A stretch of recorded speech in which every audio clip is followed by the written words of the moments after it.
திருச்சியில் சீமான் மீது தொடரப்பட்ட வழக்கிற்கு இடைக்கால தடை விதிக்கப்பட்டிருக்கிறது. திருச்சி சரக டிஐஜி வருண்குமார் தொடர்ந்த அந்த அவதூறு வழக்கிற்கு இடைக்கால தடை விதிக்கப்பட்டுள்ளது.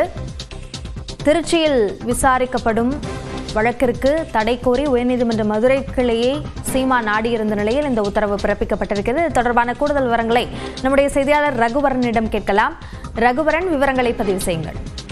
தன்னை பற்றியும் தனது குடும்பத்தார் பற்றியும் அவதூறாக நாம் தமிழர் கட்சியின் தலைமை ஒருங்கிணைப்பாளர் பேசுவதாக திருச்சி சரக டிஐஜி வருண்குமார் அவர்கள் தாக்கல் செய்திருந்த வழக்கானது திருச்சி நீதிமன்றத்தில் நடைபெற்று வருகிறது. இந்த வழக்கில் விசாரணை கடந்த ஓராண்டாக நடைபெற்று வரக்கூடிய சூழ்நிலையில் இருதரப்பு வாதங்களையும் கேட்ட நீதிபதி அவர்கள் திருச்சி நீதிமன்றத்தில் இந்த வழக்கை விசாரணைக்கு ஏற்றுக்கொள்வதாக கடந்த மாதம் அறிவித்தார். அதனால் இரண்டு தரப்பு இந்த வழக்கானது திருச்சி நீதிமன்றத்தில் நடைபெறும் என்று நீதிபதி உத்தரவு பிறப்பித்திருந்தார். இந்த நிலையில் இந்த வழக்கை நீதிமன்றத்தில் விசாரணை செய்வதற்கு தடை விதிக்க வேண்டும் என்று சீமான் தரப்பில் மேல்முறையீடு வழக்கானது மதுரை உயர்நீதிமன்ற தாக்கல் செய்யப்பட்டது.